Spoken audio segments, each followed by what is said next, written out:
some people tell us like, oh no, I don't have all the receipts for my expenses because I have my credit card bill. And I'm like, no, like your credit card bill is not a receipt.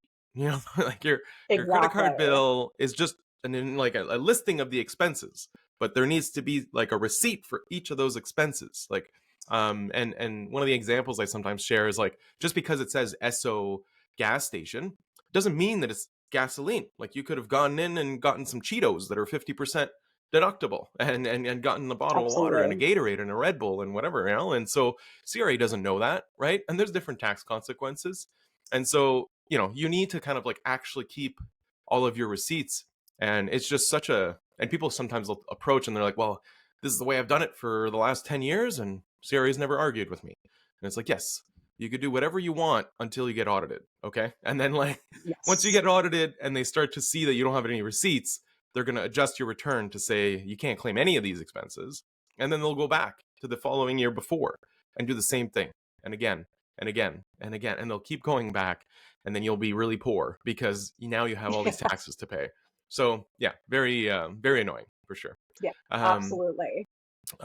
yeah, so maybe on the lighter side of tax season, obviously it's a pretty stressful time. How do you and maybe the team kind of keep things fun during this kind of crunch time? Well, one saying that I like to keep in mind is together we are what we can't be alone. So, meaning there's really a two-pronged approach to, keeping a fun, light atmosphere.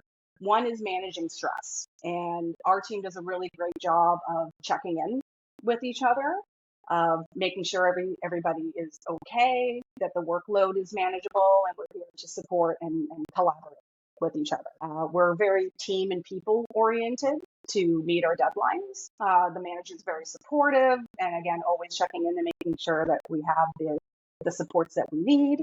And then in terms of the fun side of things, Zenbooks is amazing at fostering sharing a lot of our personal lives and the things that matter to us outside of work. So, for instance, we use a messenger system called Slack, and in Slack we have different channels. We have Zen Pets, where we can share, cute and funny pictures of our pet. We have a movie club where we talk about movies that we've recently enjoyed and to recommend. We have, a fitness club to Oh talk yeah, about and keep I, accountable to our I fitness was part of that goals. club. Yeah, I should join it again. Yeah. Yeah, so ultimately, Zenbooks is really good at fostering these personal relationships as well, Hmm. and to just make sure that ultimately we care about each other as Mhm. people. And that goes a long way at any corporation. Yeah, and I mean, to be honest, like just from my own experience, like I was at like a larger firm before, and it was just like there must be a different way of doing this, and Hmm. than what I was used to at the large firm, and so I think it's so hard to change a large firm's kind of like way of doing things. So it was nice to kind of like just start our own, like me and Colin kind of started our own firm where we were able to Hmm. kind of just do it fresh from the beginning, actually trying to have more like closer connections, working remotely, kind of like having a good time. So I'm glad you feel that too. So yeah, no, that's cool. And Definitely.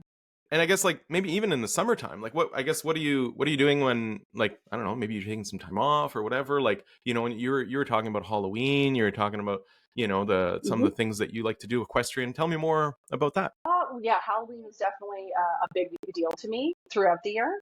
Halloween is my time, and then in the summer I enjoy getting outdoors. Really, work-life balance is super important to be able to be at your best in both facets of your life. So in the summer, like I said, I like to be outdoors. I like to be with friends and camping, etc. So I make sure that I have an enriched life in both work and home, Mm. to be able to have that, the stress levels, to manage the stress levels and to be prepared to tackle the day that is ahead. So for Mhm. me, I put just as much value in my personal life as I do in my work life because I know that they both are interconnected. Mhm.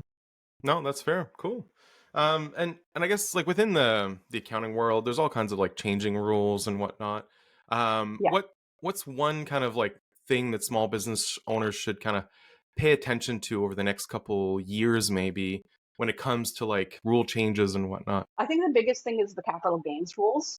Oh yeah. So recently, I know we talked about this, that recently the government has decided to postpone the capital gain inclusion from 50% to two-thirds. Mm-hmm. Initially, it was slated to be in effect June 24th, 2024, but they have now pushed that to January 1st, 2026. So I would Yeah. advise business owners to keep a lookout on that, because there is so much that's changing politically right now that may not even come into play at all. Mm-hmm. But I would Yeah. definitely keep a lookout for this legislation, because it may still pass. But again, who knows at this point with the change of parties, potentially leadership changes, etc.